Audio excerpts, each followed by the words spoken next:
ایک دفعہ کا ذکر ہے کہ ایک دانا شخص نے امتحان کے طور پر کسی سے کہا کہ ہندوستان میں ایک ایسا درخت ہے کہ جو کوئی اس کا میوہ کھا لیتا ہے کبھی نہیں مرتا۔ اس خبر کو جب بادشاہ نے سنا تو وہ اس درخت کے لیے عاشق اور دیوانہ ہو گیا اور فوراً ایک قاصد اس درخت کی تلاش کے لیے ہندوستان بھیجا۔ یہ قاصد سالہ سال ہندوستان کے اطراف میں سرگردہ پھرتا رہا اور اسے کہیں ایسا درخت نہ ملا جس سے بھی دریافت کرتا۔ لوگ اس کو جواب دیتے کہ ایسے درخت کو صرف پاگل اور دیوانے تلاش کرتے ہیں، چنانچہ سب لوگ اس کا مذاق اڑاتے۔ جب یہ شخص غریب الوطنی اور سفر کے مشقتوں سے تک کر چور ہو گیا تو نامراد اور مایوس ہو کر واپسی کا عزم کیا۔ واپسی کے وقت راستے میں ایک شیخ ملے جو اپنے زمانے کے ایک قطب تھے۔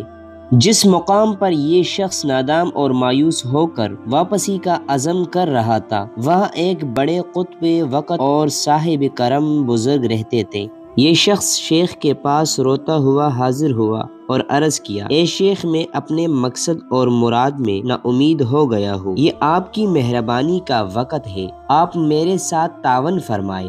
شیخ نے دریافت کیا کہ تمہاری نامرادی کیا ہے اور تیرا مقصد کیا ہے؟ اس نے عرض کیا، میرے بادشاہ نے مجھے یہ کام سپرد کیا تھا کہ میں ایسے درخت کو معلوم کر لوں جو ہندوستان کے اطراف میں پایا جاتا ہے، جس کا میوہ کھا کر آدمی ہمیشہ زندہ رہتا ہے۔ میں نے سالہ سال ڈھونڈا مگر اس کا نشان اور پتہ نہ ملا، سوائے اس کے کہ میرا مذاق اڑایا گیا اور مجھے پاگل سمجھا گیا۔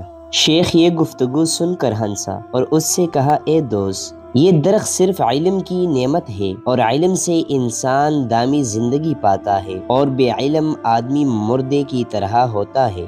لیکن یہ بات خوب ذہن نشین رہے کہ علم سے مراد صرف وہی علم ہے جو بندے کو اللہ تعالیٰ تک پہنچا دے اور جس علم کے ذریعے معاشی اور ملازمتیں ملتی ہے، یہاں اس کی ذکر نہیں۔ اس سے مراد صرف علم حقیقی معنی کے اعتبار سے صرف علم دین ہے، جس کے ذریعے بندہ اپنے مالک کو راضی کر کے دونوں جہاں کی باعزت حیات حاصل کرتا ہے اور جس کے بغیر آدمی زندہ رہتے ہوئے بھی مردہ ہوتا ہے۔ اس مفہوم کے پیش نظر علم کو اب حیات سے تعبیر کیا گیا ہے، کیونکہ بغیر علم کے خدا کی معرفت ناممکن ہے۔